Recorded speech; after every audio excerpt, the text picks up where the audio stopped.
आज हम फिर से पढ़ेंगे क्षितिज भाग 2 में से अध्याय 2। कविता थी राम लक्ष्मण परशुराम संवाद, जो कि तुलसीदास जी द्वारा रचित है।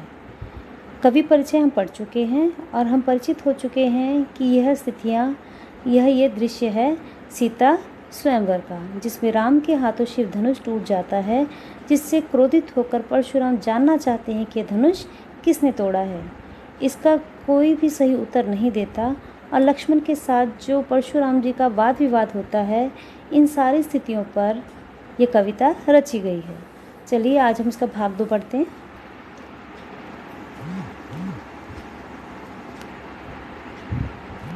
भाग 2। लखन कहा हंसी हमरे जाना।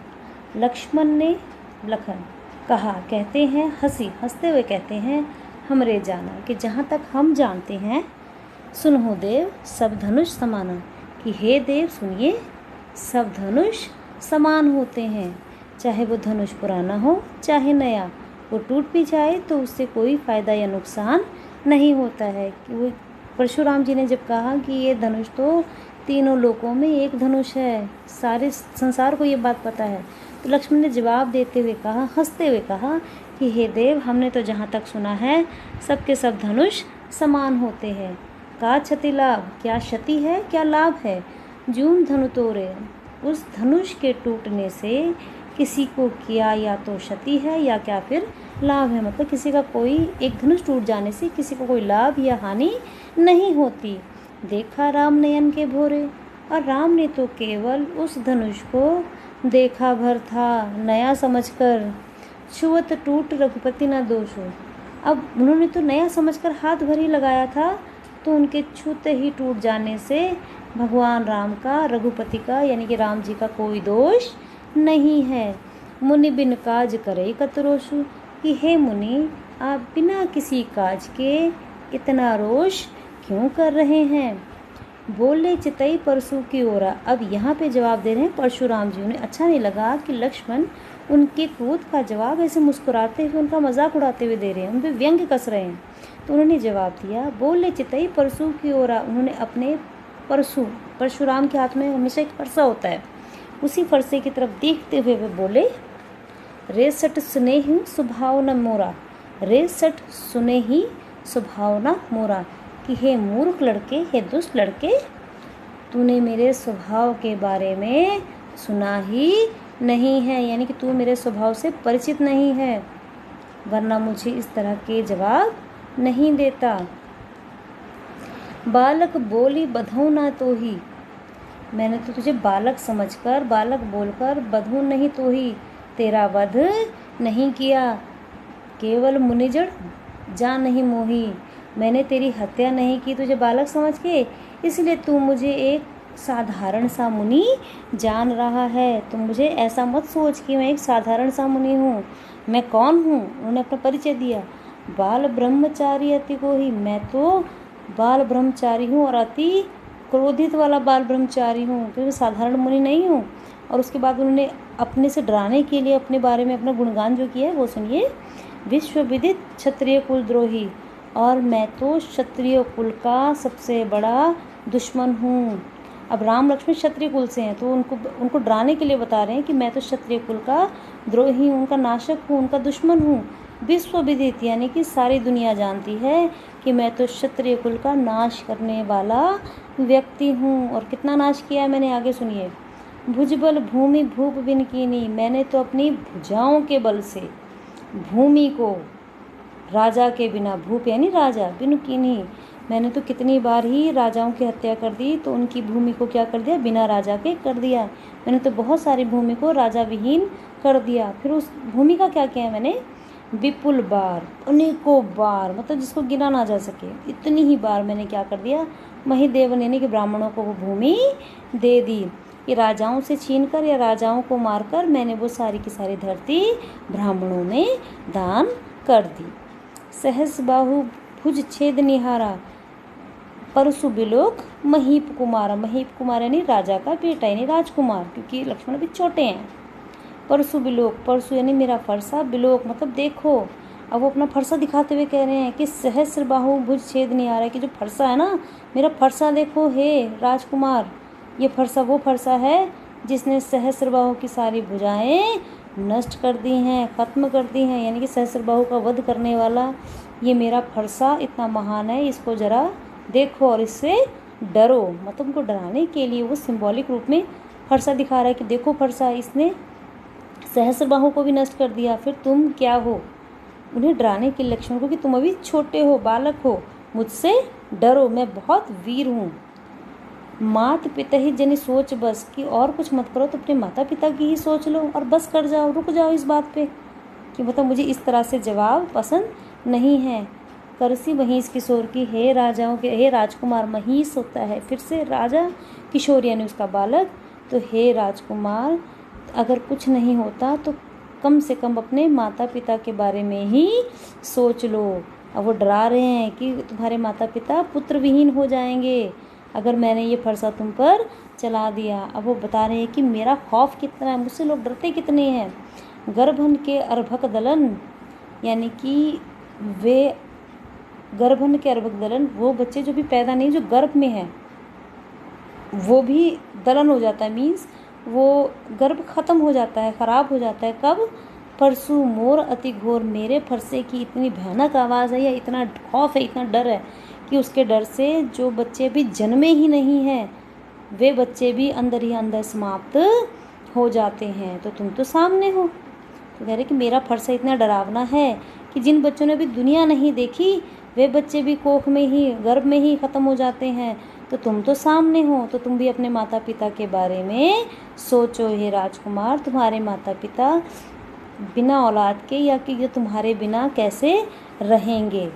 तो वो कहीं ना कहीं उसको डरा रहे हैं कि हो सकता है इस तरह का जवाब देने के कारण मैं तुम्हारी कोई हानि कर दूं। ठीक है, इसके बाद पढ़ते हैं हम पद 3। बेहस लखनऊ बोले मृदुबानी, बेहस मैंने हंसते हुए।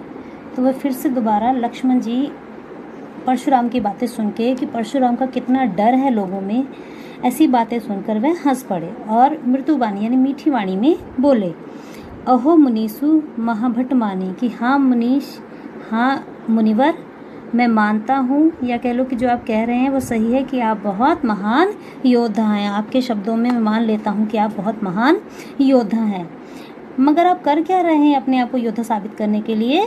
पुनी पुनी बार बार मोही मुझे दिखाव कोठारू, आप मुझे बार बार ये फरसा दिखा रहे हैं। और ये फरसा दिखाकर आप क्या कर रहे हैं? चहत उड़ावन फूंकी पहाड़ों, जैसे आप फूंक मारकर पहाड़ को उड़ाना चाहते हैं, परंतु ऐसा हो नहीं रहा है। अब इस पंक्ति में ध्यान देने लायक बात क्या है कि लक्ष्मण अपने आप को पहाड़ कह रहे हैं कि मैं भी उतना ही महान हूँ या मैं भी बहुत बड़ा योद्धा हूँ। यहाँ कुम्हड़ बतिया को नाही, कुम्हड़ बतिया होता है एक कोमल फल होता है, तो कहा यहाँ कच्चा फल या कोमल फल कोई भी नहीं है। जे तर्जनी देख डर जाही, जो सिर्फ तर्जनी होती है हाथों की उंगलियां, इशारे के लिए हम उंगलियों का प्रयोग करते हैं, तो कहा कि ऐसा कुम्हड़ बतिया, ऐसा कच्चा फल, ऐसा कमज़ोर यहाँ पर कोई नहीं है जो सिर्फ उंगलियों के इशारे भर को देखकर डर जाए, कि यहाँ डरपोक कोई भी नहीं है। देख ही कुठारू सरासर बाना, कि मैंने आपके कुठारू को देखकर और सरासन को देखकर, कुठार यानी फरसा, सरासन यानी धनुष बाण को देखकर, मैं कछु कहा सहित अभिमाना, मैंने आपका कुठारू देखा, मैंने आपका धनुष बाण देखा, इसीलिए मैं जो भी बात कर रहा हूँ आपके साथ अभिमान के साथ कर रहा हूँ। मतलब योद्धा समझकर मैं आपके साथ अभिमान की तरह बात कर रहा था। लेकिन क्या है, भृगु से तो समझी जनेऊ बिलोकी, फिर मुझे पता लगा कि आप भृगु वंश के ब्राह्मण हैं। आपके जनेऊ को देखकर, बिलोकी मैंने देखना, जनेऊ होता है यज्ञोपवीत जो ब्राह्मणों ने पहना होता है, तो ये भृगुसुत समझी जनेऊ बिलोकी। तो अब मैं आपको भृगुसुत यानी भृगु वंश का समझ गया था जब मैंने आपका जनेऊ को देख लिया। जो कछु कहूँ सहूँ रिस रोकी, तो जो भी मैं कुछ कह रहा हूँ या जो भी आप कह रहे हो उसको मैं अपने क्रोध को रोक कर आपकी बातें सुन रहा हूँ। मतलब आप जो मुझे डरा रहे हैं, मैं सिर्फ और सिर्फ आपको ब्राह्मण जानकर अपना गुस्सा रोक रहा हूँ। यानी लक्ष्मण बता रहे हैं कि गुस्सा मुझे भी बराबर आ रहा है। तो जो कछु कहूँ सहूँ रिस रोकी, कि जो भी कुछ आप कह रहे हैं मैं सह रहा हूँ अपने गुस्से को रोक कर। सुर महिसुर हरिजन अरुगाई, अब यहाँ वो बताते हैं कि सूर्य यानी देवता, महिषुर हरिजन और गाय। हरिजन हो गए भक्त, महिषुर हो गए ब्राह्मण, सुर हो गया देवता और गाय। ये जो चार है, हमरे कुल इन्ह पर न सुराई, हमारे कुल में, हमारे वंश में इन चारों पर जिनकी बात की गई, इन चारों पर कभी भी वीरता दिखाई नहीं जाती, यानी हथियार नहीं चलाया जाता, हाथ नहीं उठाया जाता जिसे कहते हैं। क्यों नहीं किया जाता? क्योंकि वधे, यदि वध कर दिया जाए तो पाप बढ़ता है, और अगर हार जाएं हम इन चारों से तो हमारी अपकीर्ति होती है, यानी कि हमारे वंश की बेइज्जती, सम्मान खराब होता है। अगर हम इनको वध कर दें तो हमें पाप चढ़ेगा। किनको? सुर को, महिषुर को, हरिजन को और गाय को। अगर हम वध करते हैं तो हमें पाप चढ़ेगा, और अगर हम इनसे हार जाते हैं तो हमारे सम्मान को ठेस पहुंचती है। इसीलिए क्या होता है, मारत पाप परिय तुम्हारे, कहते कि अगर ये चारों चीजें अगर हमें मारने भी दौड़ती हैं तो भी हमें इनके पाप परी, इनके पैर पड़ते हैं कि हम इनसे युद्ध नहीं कर सकते, हमें तो इनके पैर छूने चाहिए। अगर ये हमसे लड़ने आए तो भी हमें हथियार नहीं उठाना, क्योंकि वध हो जाएगा तो पाप चढ़ेगा, और अगर हम हार गए तो हमारी सम्मान को ठेस पहुंचेगी, हमारी कोई समाज में इज्जत नहीं करेगा। कोटि कुलिस सम वचन तुम्हारा, करोड़ों के समान, कहते करोड़ों हथियार के समान तो तुम्हारा एक एक वचन है। किसको बोल रहे हैं? लक्ष्मण बोल रहे हैं परशुराम जी को, कि आप जो इतने बड़े बड़े वचन बोल रहे हैं, ये एक एक वचन ही करोड़ों वचनों के बराबर है। आपका एक वचन करोड़ों बाणों के बराबर है, कि मतलब जो दूसरे पे हम हथियार चलाते हैं, कहता आपका एक एक वचन तो हथियार के समान है। तो व्यर्थ धनु बाण कुठारा, कहते आपकी जब वाणी ही इतनी अच्छी है कि उससे व्यक्ति मर जाए, करोड़ों करोड़ों धनुष बाण की तरह ताकतवर है, तो आपने ना ये जो कुठार रखी है, ये धनुष बाण रखा है, ये तो आपने व्यर्थ में ही धरा हुआ, इन्हें रखने की जरूरत नहीं है, आपकी तो वाणी ही बहुत है। जो बिलोकी अनुचित कहूँ क्षमहु महामुनि धीर, तो कहा कि अगर आपको लगता है, आप बिलोकी करते हैं, मतलब आप देखते हैं कि मैंने कुछ अनुचित कहा है, तो हे महामुनि, हे मुनियों के मुनि, आप धैर्य रखें और धैर्य रखें मुझे क्षमा कर दे। सुनी सरोज भृगुवंश बनी, बोले गिरा गंभीर। और इतनी बातें सुनकर परशुराम को समझ में आ गया कि ये लड़का तो मेरी बात मानता ही नहीं है, ये लड़का तो बहुत जवाब देने वाला है। तो उनको सरोष यानी गुस्सा आया, गुस्से के साथ, रोष के साथ, नाराजगी के साथ भृगुवंश मुनि, भृगुवंश के वो जो मुनि थे यानी कि परशुराम जी थे, ध्यान रखना भृगुवंश, वंशज, भृगुसुत, ये सब प्रयोग किए गए हैं हमारे परशुराम जी के लिए। तो भृगुवंश के मुनि यानी कि फिर से हमारे परशुराम जी बोले बड़े गंभीर होते हुए, क्या बोले? अगला पद